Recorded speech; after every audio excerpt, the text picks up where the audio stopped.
ಅತ್ತ ಜಾತಿ ಗಣತಿಯ ಗೊಂದಲ, ಇತ್ತ ಕಾಲಂ ಟೆನ್ಷನ್ ಕೂಡ ಶುರುವಾಗಿದೆ. ಇದು ವೀರಶೈವ ಲಿಂಗಾಯತರಲ್ಲಿ ಕಂಡು ಬರ್ತಾ ಇರುವಂತಹ ಸಮಸ್ಯೆ. ಅದು ಬಗೆಹರಿಯೋ ಲಕ್ಷಣಗಳು ಇನ್ನೂ ಕಾಣಿಸ್ತಾ ಇಲ್ಲ.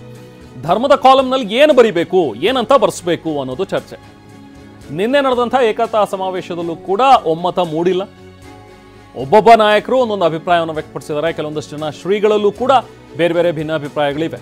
ಒಬ್ಬೊಬ್ಬ ನಾಯಕರದ್ದು ಒಂದೊಂದು ಅಭಿಪ್ರಾಯ. ಸ್ಪಷ್ಟ ನಿರ್ಧಾರಕ್ಕೆ ಸಮುದಾಯದ ನಾಯಕರುಗಳಾಗಲಿ ಅಥವಾ ಶ್ರೀಗಳ ಮಟ್ಟದಲ್ಲಾಗಲಿ ಸ್ವಾಮೀಜಿಗಳ ಮಟ್ಟದಲ್ಲಾಗಲಿ ಇನ್ನೂ ಕೂಡ ಸ್ಪಷ್ಟ ನಿರ್ಧಾರ ಹೊರಬಿದ್ದಿಲ್ಲ. ಗುರು ವಿರಕ್ತ ಪೀಠದ ಸ್ವಾಮೀಜಿಗಳು ಕೂಡ ಬೇರೆ ಬೇರೆ ಸ್ವಾಮೀಜಿಗಳು ಒಂದೊಂದು ಅಭಿಪ್ರಾಯಗಳನ್ನು ವ್ಯಕ್ತಪಡಿಸಿದ್ದಾರೆ. ಸೊ ಇದು ಬಹುಶಃ ಇನ್ನೊಂದಷ್ಟು ಮೀಟಿಂಗ್ಗಳಾಗ್ಬೋದು, ಇನ್ನೊಂದಷ್ಟು ಸಮಾವೇಶಗಳು ಸಭೆಗಳು ನಡೆದರೂ ಕೂಡ ಅಚ್ಚರಿ ಇಲ್ಲ. ಯಾಕಂದರೆ ಒಂದು ಒಮ್ಮತಕ್ಕೆ ಬರೋ ನಿಟ್ಟಿನಲ್ಲಿ ಇನ್ನಷ್ಟು ಸಭೆಗಳ ಅಗತ್ಯತೆ ಇದೆ ವೀರಶೈವ ಮತ್ತು ಲಿಂಗಾಯತ ಧರ್ಮದಲ್ಲಿ.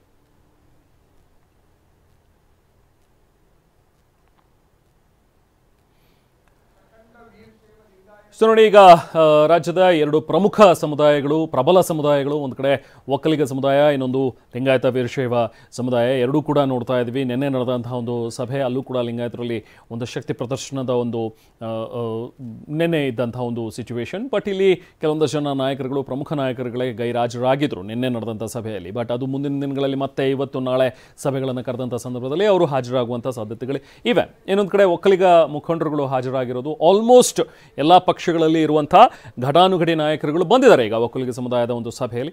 ಸೊ ಏನು ಔಟ್ಕಮ್ ಬರುತ್ತೆ ಈ ಸಭೆಯಲ್ಲಿ, ಯಾವ ರೀತಿಯಾಗಿ ಒಂದು ಒಮ್ಮತದ ನಿರ್ಧಾರಕ್ಕೆ ಬರ್ತಾರೆ ಅನ್ನುವಂಥದ್ದು ಕುತೂಹಲ. ಮಧ್ಯಾಹ್ನದವರೆಗೂ ಕೂಡ ಈ ಸಭೆ ನಡೆಯುತ್ತೆ.